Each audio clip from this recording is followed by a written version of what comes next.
Okay, today we are going to talk about in this lesson some word problems and how to set up some equations and really solve word problems. Obviously, a lot of people have difficult times with these and they are challenging. One thing that I would recommend or request is that as I am explaining through the questions, you just listen to my explanation and watch what I'm doing, and then go back and copy the problem, maybe pause your computer.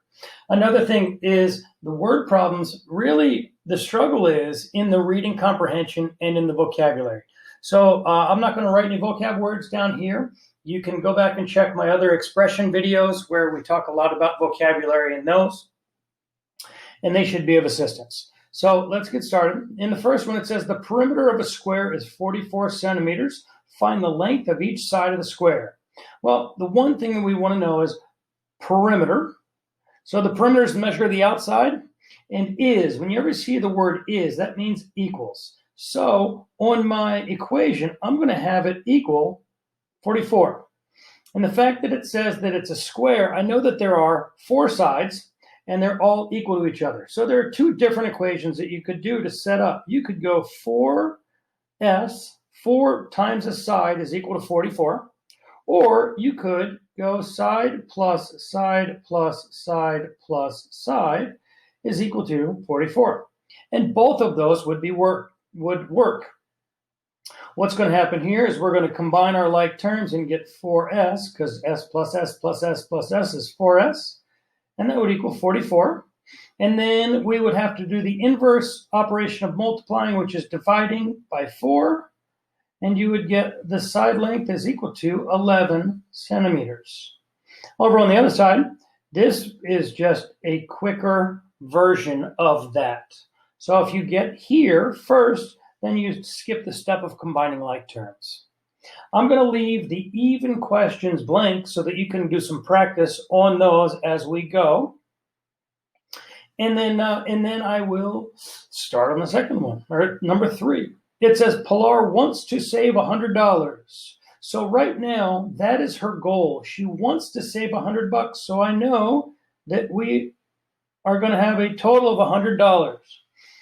So far, she has saved 63. So on the other side, I'm going to put that she has already saved 63, which is a positive thing because she's already saved it. How much more does Pilar need to save? Well, that's what we're looking for, and you're going to set up a variable for that. I am going to do P because it's Pilar. So Pilar, maybe it should have been M for money, whatever. So Pilar plus the $63 will equal $100 total dollars. The inverse of adding 63 would be subtracting 63. And then we would bring our variable down, and then 100 minus 63 would be 27. So she needs to save 27 more dollars. Okay? And if you can figure out what the answer is in your head before writing the equation, that will at least give you an idea or an understanding of what answer you should get. Okay, again, I'm going to leave the even numbers for you to do some practice. In this one, number 5, it says Shauna sold half of her comic books. Half of her comic books. Then bought 5 more. She now has 35. So she has 35. That is my total. Equals 35. With how many did she begin? Well, she sold half. So I'm going to take 1/2 of C for comic books. Cut it in half. Then I'm going to add 5 more to it because it said she sold half, then bought 5 more. So added 5 to half of her collection. Now, how would we solve this one? We would subtract 5, do the inverse operation, and then you get 30 here, and then you'd have 1/2 C. And we need to get rid of this fraction. What is the inverse of dividing, which is what a fraction is multiplying. So we're going to multiply by the reciprocal, and they cancel out. And then we're going to multiply by the reciprocal over here, and you get C is equal to 30 times 2 would be 60. So she would have started with 60 comic books.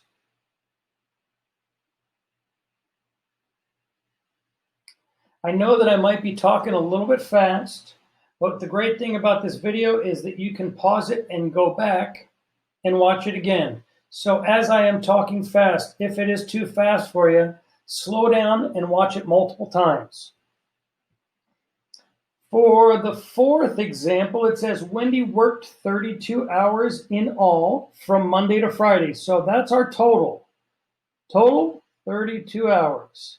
She worked 7 hours each day from Monday through Thursday. So Monday through Thursday is 4 days. For 4 days, she worked 7 hours.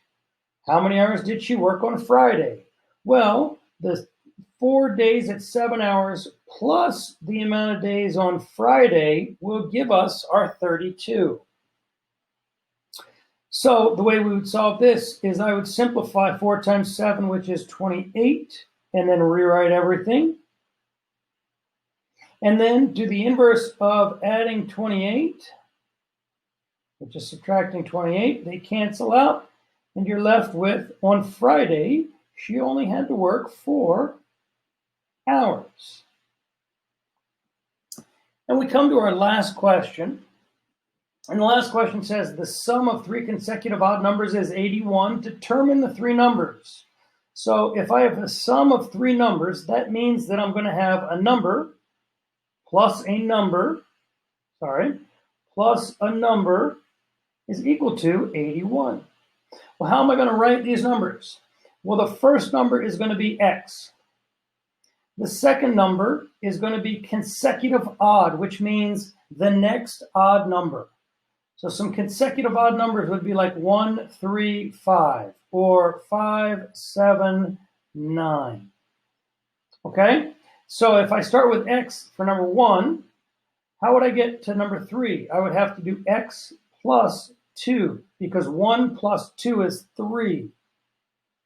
And then how would I get the third number? Well, if it's 1, then 3, then 5 would be 1 plus, so 1 plus 2 is 3, 1 plus 4 is 5.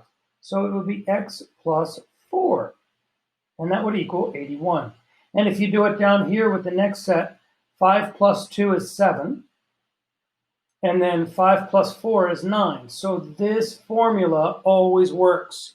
And you'll notice over here it says consecutive evens or consecutive odd. It doesn't matter whether they're even or odd. This formula is going to be the formula that works for you. So now we're going to combine our like terms. So x plus x would give us 3x. A positive 2 and a positive 4 would be plus 6 equals 81. Now we are going to need to get rid of the 6, so we subtract 6. And you get 3x is equal to 75. Is that right? That looks right. Divide by 3. And you get x is equal to 25. So if x is 25, that's my first number. The x plus 2, so this equals x. The x plus 2 would be 27. And the x plus 4 would be 29. And if you were to add these together, you would get 81. And again, like I said, this formula right here, doesn't matter what it asks for. You have your first number, then your second consecutive number, then your third consecutive number. But they have to be odds or evens.